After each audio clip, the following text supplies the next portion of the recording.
La catéchèse d'aujourd'hui s'appelle la traversée de la mer Rouge. Et on va commencer notre réflexion par la lecture du livre d'Exode, chapitre 12, à partir du verset 17. Vous observerez la fête des pains sans levain, car en ce jour même, j'ai fait sortir vos armées du pays d'Égypte, d'âge en âge. Vous observerez ce jour. C'est un décret perpétuel. Le premier mois du 14e jour au soir jusqu'au 21e jour au soir. Vous mangerez du pain sans levain. Vous ne mangerez aucun pain levé. Où que vous habitiez, vous mangerez des pains sans levain. Moïse convoqua tous les anciens d'Israël et leur dit, prenez un agneau par clan et immolez-le pour la Pâque. Puis vous prendrez un bouquet d'hysope. Vous le tremperez dans le sang que vous aurez recueilli dans un récipient. Et vous étendrez le sang sur le linteau de les deux montants de la porte. Que nul d'entre vous ne sorte de sa maison avant le matin. Le Seigneur parla à Moïse. Il dit, va dire aux fils d'Israël de revenir camper devant Pi-Haïro, entre Migdol et la mer, devant Baal, Séphon. Vous camperez juste en face, au bord de la mer. Alors, on voit que en ce texte-là, on voit la institution de la Sainte Pascale et la semaine du pain sans levain.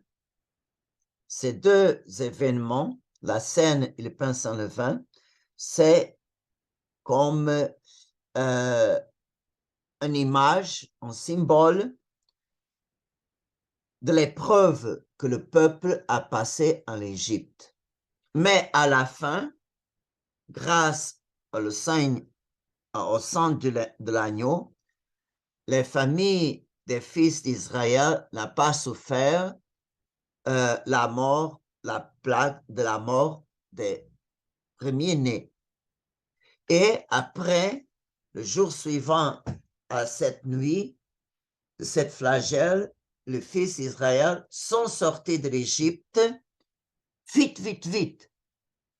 Et alors, ils commencent à marcher avec tous ces troupeaux et on voit au dernier verset que le peuple d'Israël était au bord de la mer.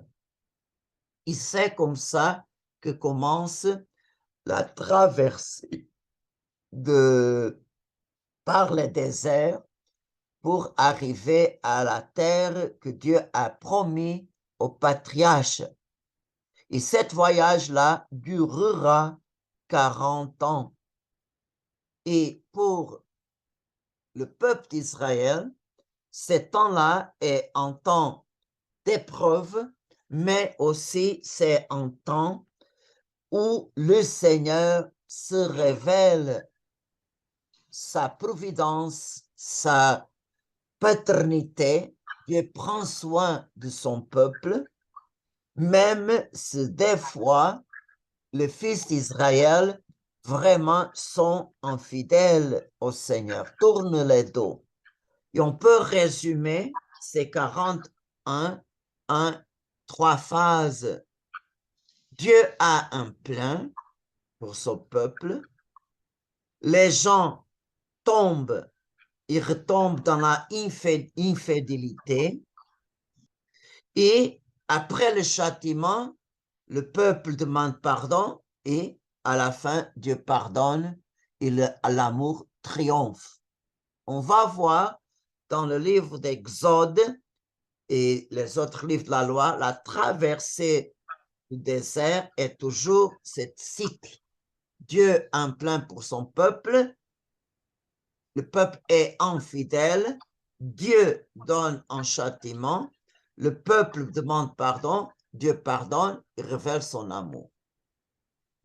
Alors, pendant l'histoire du salut, on voit que au long des siècles, a toujours une nouvelle lecture, relire le temps du désert. Et on voit que cette relire, c'est toujours une invitation pour le peuple retourner à ses origines parce que c'est le temps d'une grâce extraordinaire. Le peuple a fait une expérience pendant 40 ans de la présence de Dieu qui marche avec eux. Et la première lecture de ce temps de l'Exode, c'est pour montrer comme Dieu a une sollicitude paternelle pour son peuple. Et on peut voir ça dans ce même livre d'Exode, chapitre 13, versets 21 et 22. Le Seigneur lui-même marchait à leur tête, le jour dans une colonne de nuée pour leur ouvrir la route, la nuit dans une colonne de feu pour les éclairer. Ainsi pouvaient-ils marcher jour et nuit. Le jour, la colonne de nuée ne quittait pas la tête du peuple, ni la nuit, la colonne de feu. Alors, on peut voir la sollicitude paternelle de Dieu. L'autre chose que l'Exode montre, c'est Dieu est providence. Il ne laisse pas son peuple périr.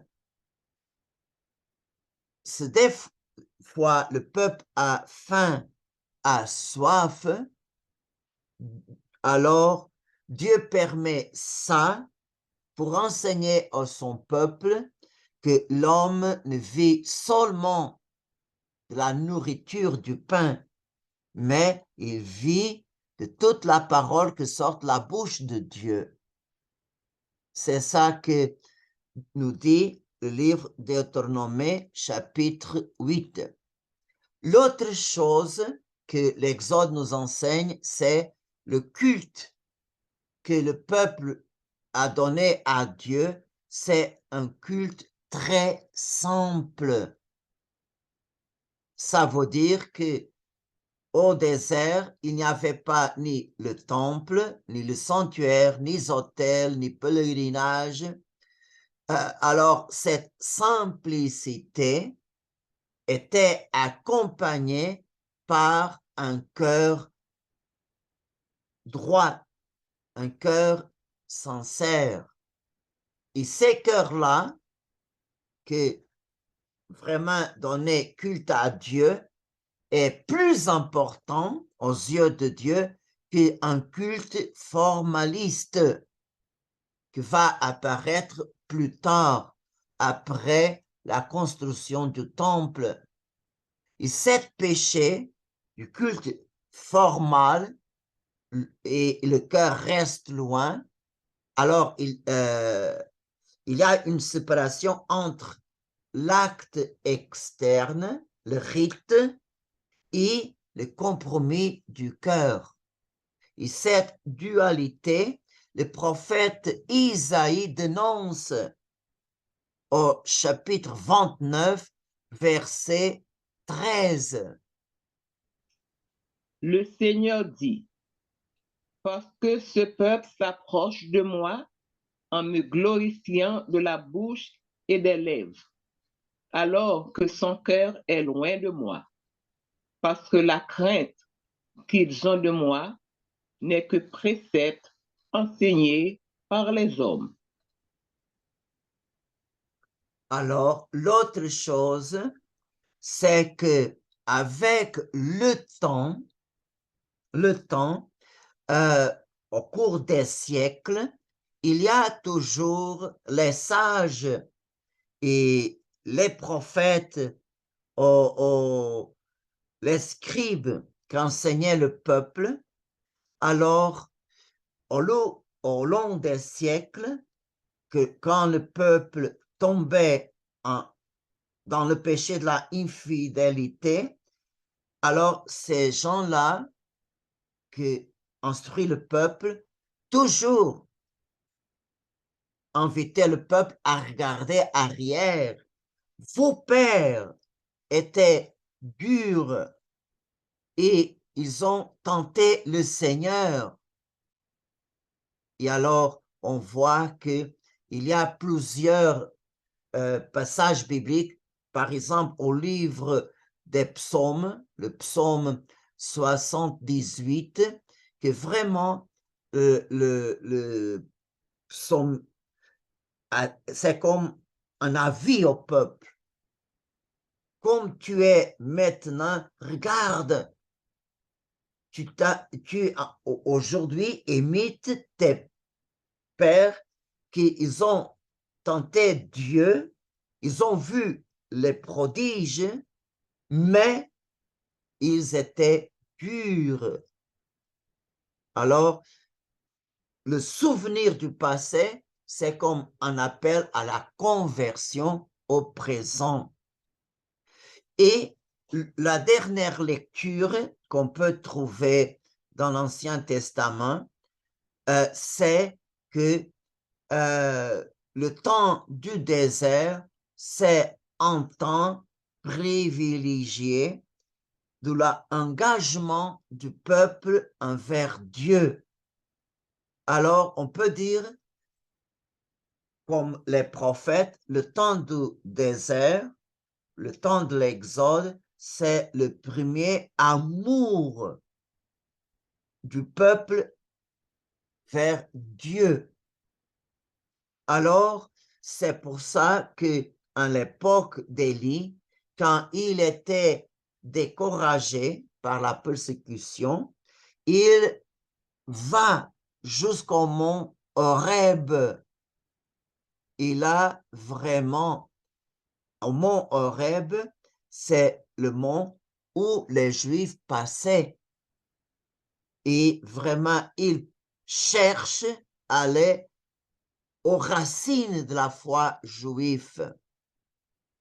Et le prophète Osée annonce que les châtiments que Dieu envoie ne sont pas suffisants pour réveiller le peuple de leur idolâtrie.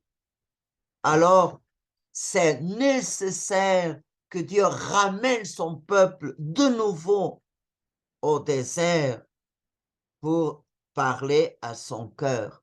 Osée, par exemple, compare la relation de Dieu avec son peuple comme la relation entre l'époux et épouse. Et le prophète Osée appelle Israël épouse infidèle. Tu es une épouse infidèle vers ton Dieu. Alors, c'est nécessaire que le Seigneur ramène de nouveau le peuple au désert pour pouvoir parler de nouveau à son cœur. Alors, ça sont plusieurs lectures au long de l'histoire du salut du Ancien Testament du temps de l'Exode. Et alors, on peut maintenant réfléchir sur le thème l'épreuve. Et le récit de l'Exode au chapitre 14, versets 8 à 10, continue de cette façon. Ainsi donc, s'il ne te croit pas, s'il reste sourd à la voix du premier signe, ils croiront à cause du second signe. Et s'ils ne croient pas encore à ces deux signes et restent sourds à ta voix, alors tu prendras de l'eau du Nil et tu la répandras sur la terre sèche. Et l'eau que tu auras puisée dans le Nil deviendra du sang sur la terre sèche. Moïse dit encore au Seigneur, pardon, mon Seigneur, mais moi, je n'ai jamais été doué pour la parole, ni d'hier, ni d'avant-hier, ni même depuis que tu parles à ton serviteur. J'ai la bouche lourde et la langue pesante, moi. Alors, on voit que pour Moïse, c'était une épreuve de parler au peuple et parler et transmettre la parole du Seigneur. C'est là que le Seigneur va le donner à Aaron pour parler en son nom. Alors, on voit que l'Exode, au chapitre 14, nous présente cette limitation de Moïse. Alors, et de la même façon que Moïse a eu cette épreuve, il n'a pas dû parler, et le Seigneur l'a donné une solution. Alors, les Juifs, ils sont devant la mer Rouge. Et alors, on voit que c'est une épreuve difficile, qu'ils sont en face de la mer Rouge, ils voient arrière que le pharaon vient avec une armée et vraiment pour eux, c'est incompréhensible. Dieu nous laisse partir quand nous avons le premier goût de la liberté, nous sommes coincés.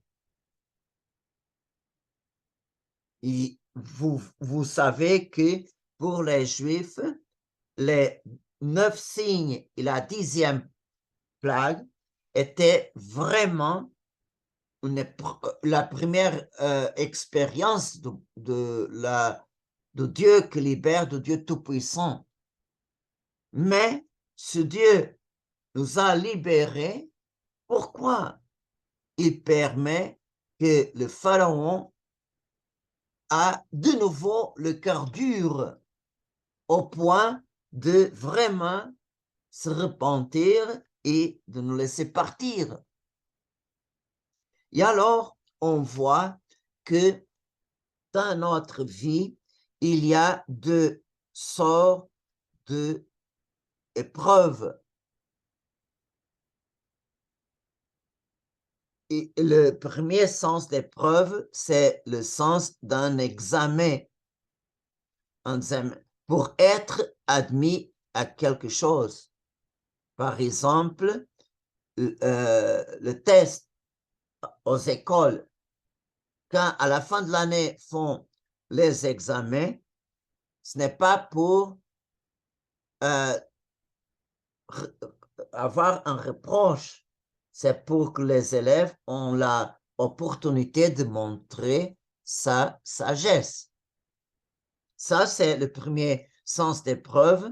Et l'autre est l'épreuve par la souffrance, comme par exemple une maladie, un échec ou une situation difficile qui provoque angoisse. Alors, toutes ces épreuves, c'est une opportunité pour Dieu voir le profond de notre cœur. Et on peut dire que ces épreuves, je ne parle pas l'épreuve au sens scolaire, maintenant je parle de les épreuves au sens de souffrance, elles peuvent venir de 3 sources. Premièrement, la première source de l'épreuve peut venir de Dieu même, comme était écrit à Deutéronome, chapitre 8, verset 2.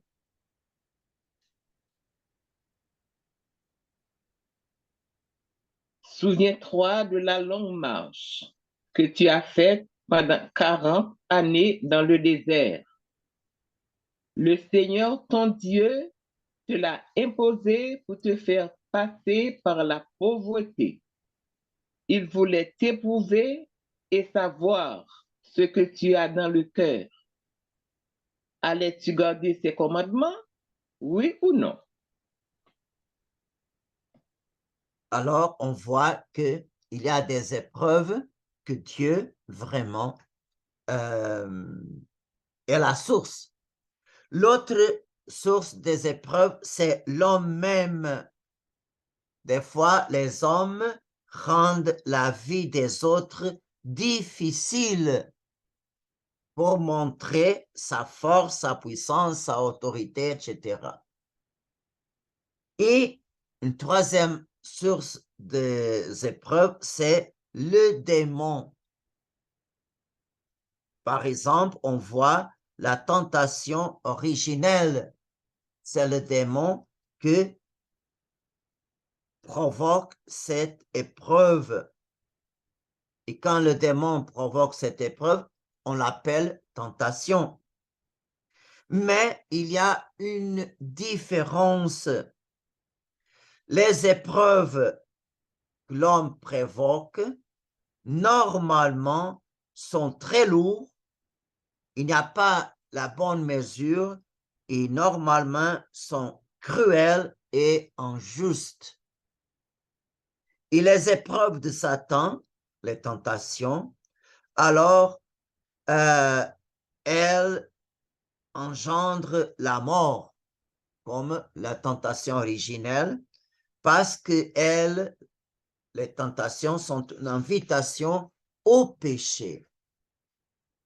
Ils sont très différentes, les épreuves que Dieu est à l'origine, parce que les épreuves que Dieu envoie sont toujours orientées vers la vie, comme dit Saint Jacques dans sa lettre au chapitre 1, verset 12.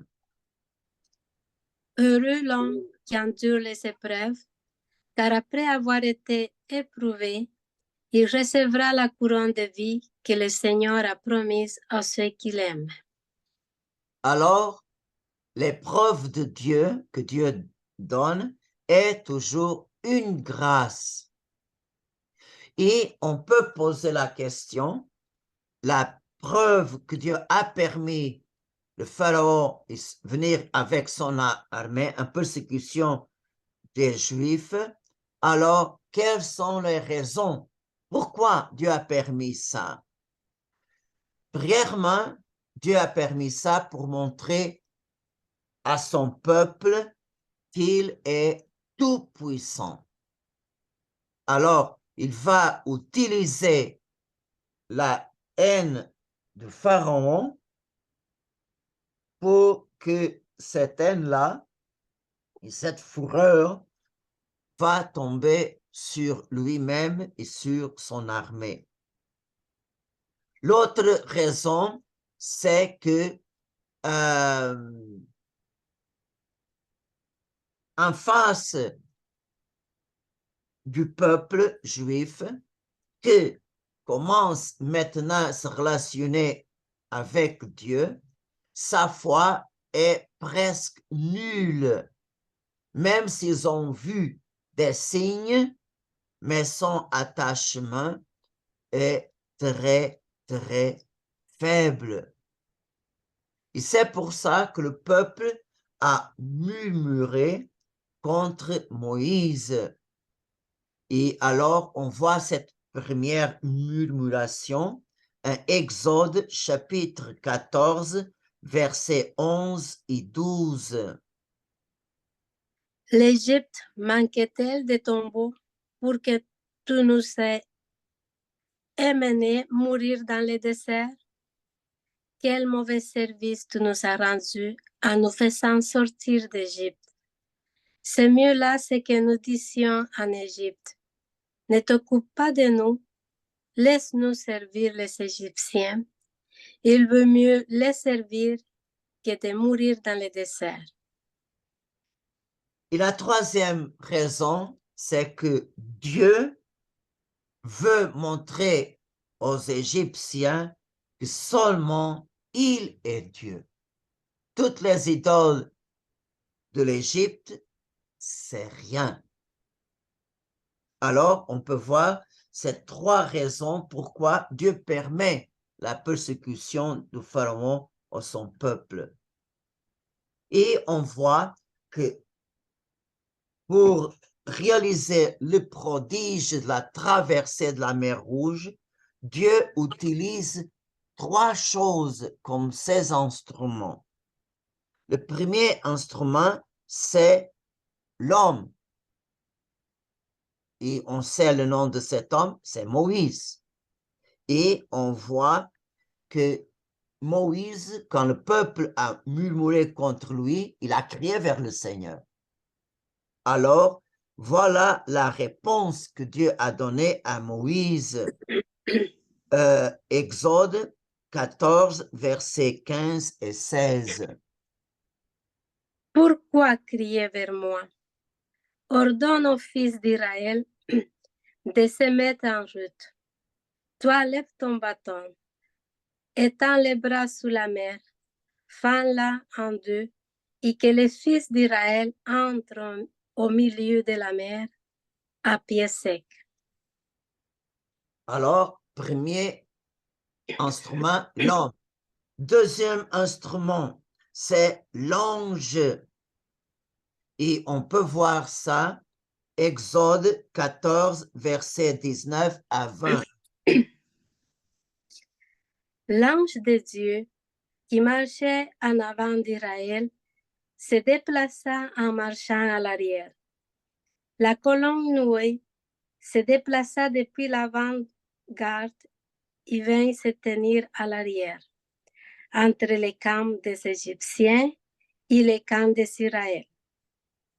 Cette nuée était à la fois ténèbres et lumière dans la nuit, si bien que de toute la nuit, ils ne purent se rencontrer. Et le troisième instrument, alors le premier c'est l'homme, deuxième l'ange, le troisième instrument c'est la création matérielle. Notre Dieu est le Seigneur de toute la création. Il règne sur tous les éléments. Alors, et tous les éléments de la création sont à ses ordres. Et on voit ça, Exode 14, versets 21 et 22. Moïse étendit les bras sur la mer.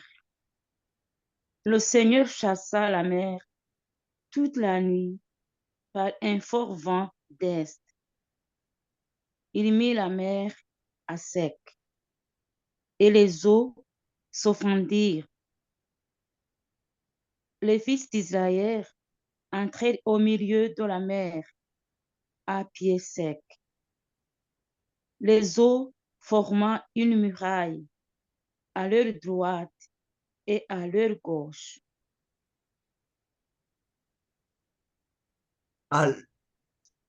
Alors, on voit que toutes ces grandes prodiges de la traversée de la mer Rouge nous rappellent un autre prodige que le Seigneur a fait au temps de sa vie publique. C'est l'Ancien Testament. Le Seigneur montre à son peuple qu'il est le Seigneur de toute la création. Jésus-Christ, à ses apôtres, il montre aussi qu'il est le Seigneur de toute la création. Et on voit un exemple dans l'évangile Matthieu 8, versets 24 à 27. Et voici que la mer devint tellement agitée que la barque était recouverte par les vagues. mais lui dormait.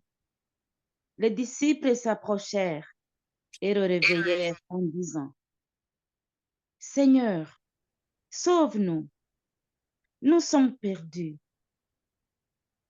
Mais il leur dit, « Pourquoi êtes-vous si craintifs, hommes de peu de foi? » Alors, Jésus debout menaça les vents et la mer, et il se fit un grand calme.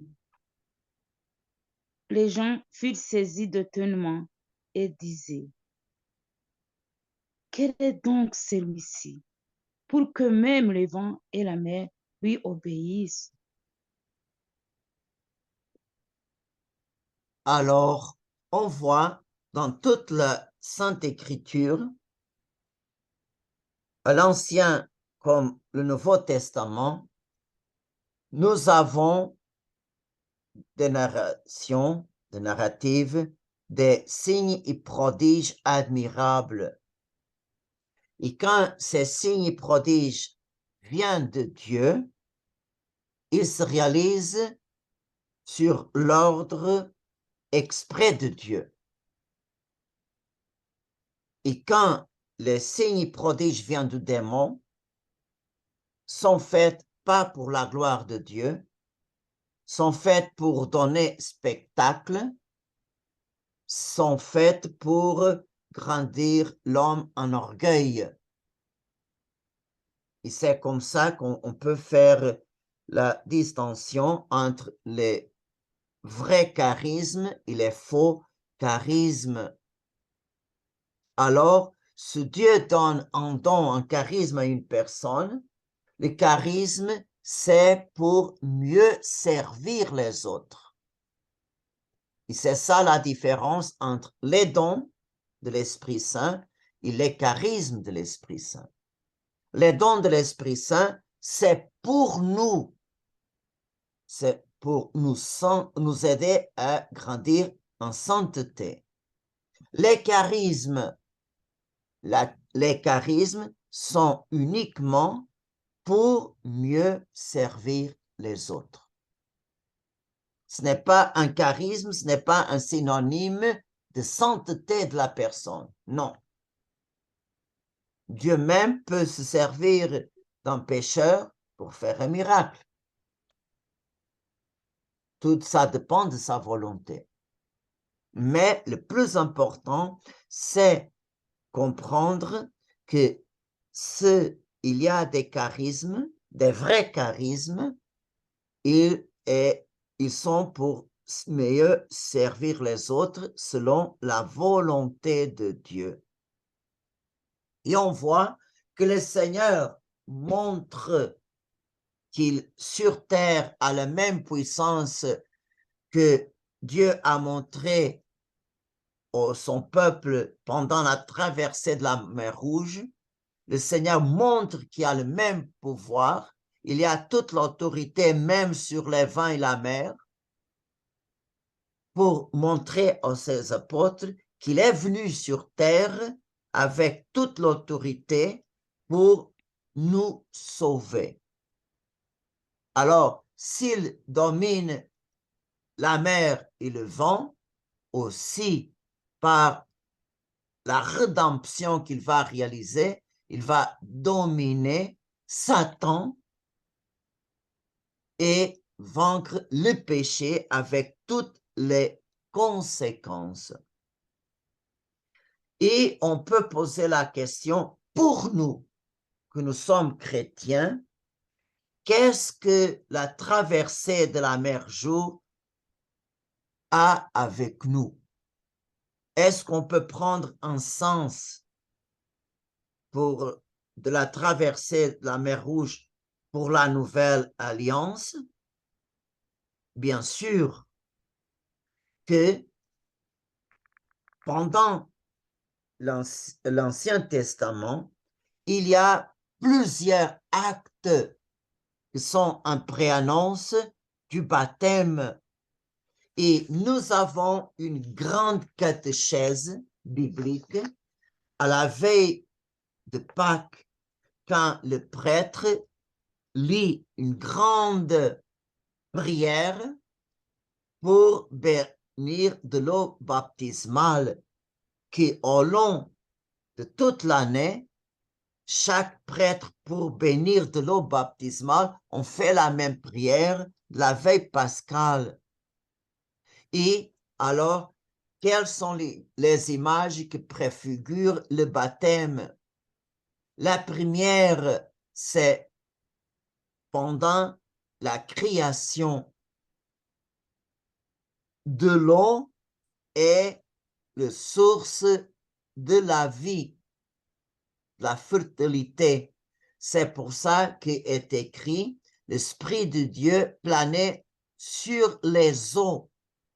Il a communiqué aux eaux le pouvoir de avoir par l'eau de nouvelles créatures. Alors, on voit que la même façon que les eaux de la création originent une nouvelle vie, les eaux du baptême aussi nous donnent une vie nouvelle, la vie surnaturelle.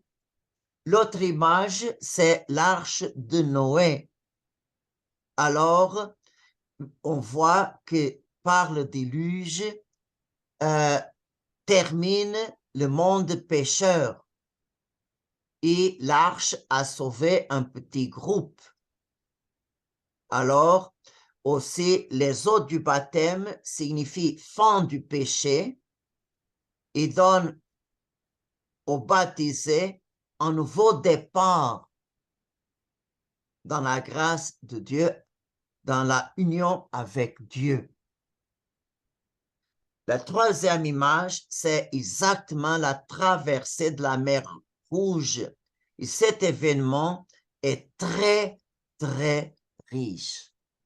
Alors, la traversée est vraiment une libération de l'esclavage de l'Égypte. Et on voit que le baptême nous libère de l'esclavage du démon. Et Saint Paul parle de la traversée de la mer Rouge comme une préfiguration de notre baptême. Il parle de ça à la première lettre aux Corinthiens, chapitre 10, verset 1. Je ne veux pas que vous ignoriez, frères, que nos pères étaient tous sous la nuée et qu'ils ont tous traversé la mer. Tous ont été baptisés en Moïse, dans la nuée et dans la mer. Alors, quelle merveille que Saint Paul vraiment utilise la traversée comme une préfiguration de notre propre baptême. Israël libéré est une image du peuple des baptisés qui marche dans le désert de ce monde vers la terre promise qu'est le ciel. La quatrième image, c'est la traversée du Jourdain, quand le peuple a été guidé par Josué. Et c'est curieux, quand le peuple célèbre la Pâque, après la célébration de la Pâque, le peuple est devant le Jourdain, les sacerdotes apportent l'arche, quand les pieds des prêtres touchent de l'eau du Jourdain, elle se divise et le peuple rentre en Canaan à pied sec. Alors, on voit que le peuple rentre dans la terre promise avec un prodige semblable à la traversée de la mer Rouge. Alors, on voit comme nous sommes les héritiers d'Abraham par la foi, alors on voit que grâce au baptême que nous avons reçu par la foi de nos parents et parrains et marraines, par la foi, on va vers notre terre promise qui est le ciel. Et le Seigneur nous a ouvert ces chemins-là par sa mort et résurrection. Et notre baptême nous unit à Jésus-Christ. Alors, il est allé en premier et on continue à suivre ses pas. Et alors, on voit que toutes ces préfigurations de l'Ancien Testament nous amènent au baptême de Jésus au Jourdain. Alors, au commencement de sa vie publique, le Seigneur prend sur lui la condition de toute l'humanité. C'est une humanité qui est vraiment sur l'esclavage du démon et du péché. Et le Seigneur vient pour descendre au Jourdain. Là, il ensevelit le péché. Et quand il monte du Jourdain, il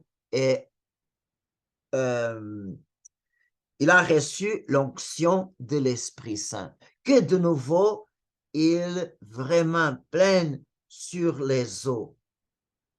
Et le Père donne le témoignage, ceci est mon Fils bien-aimé.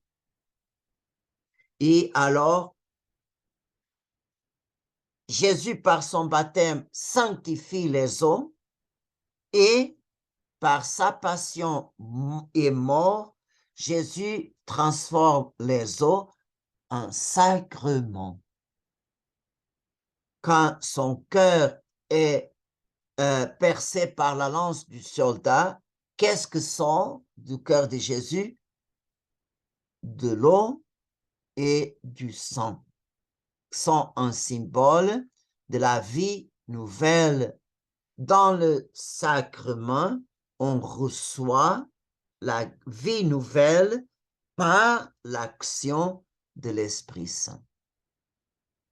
Et c'est pour ça que le dernier sacrement que Jésus donne à ses apôtres, c'est le sacrement du baptême avant de monter aux cieux.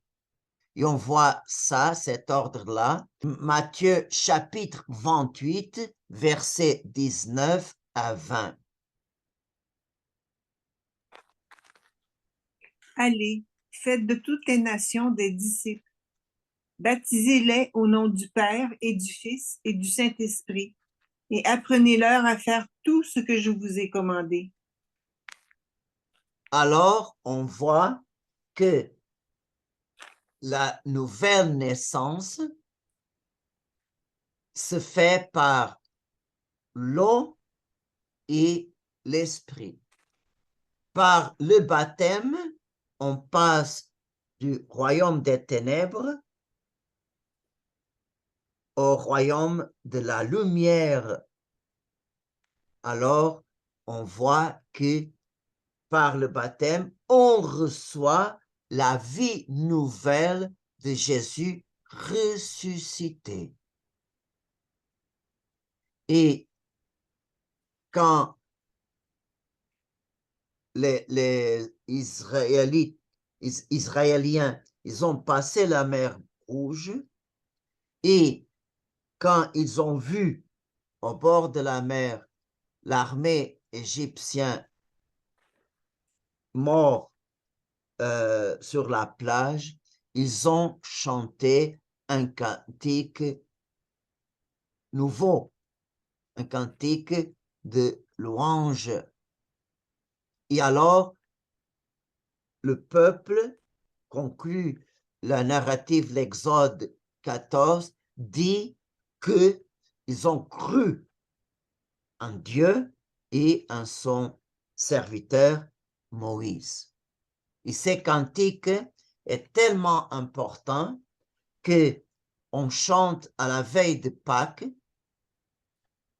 et aussi au bréviaire, toutes les clergés et âmes consacrées aussi renouvellent cette acclamation de Dieu qui sauve dans les laudes d'un certain nombre de samedis. Alors, ces cantiques de louange pour le prodige de la traversée de la mer Rouge est perpétué par l'Église. Jamais, jamais on peut laisser de louer le Seigneur. On loue le Seigneur quand on se souvient tout ce que le Seigneur a fait, et aussi la louange fait partie de la liturgie du ciel. Et on va terminer notre réflexion avec le cantique de louange des justes au ciel. C'est le cantique de l'agneau de cantique de louange de l'agneau de Dieu. Alléluia. Louez notre Dieu, vous tous qui le servez, vous tous qui le craignez, les petits et les grands. Alléluia. Il règne le Seigneur notre Dieu, le souverain de l'univers. Soyons dans la joie, exultons et rendons gloire à Dieu, car elles sont venues, les noces de l'agneau. Et pour lui, son épouse a revêtu sa parure. Alléluia.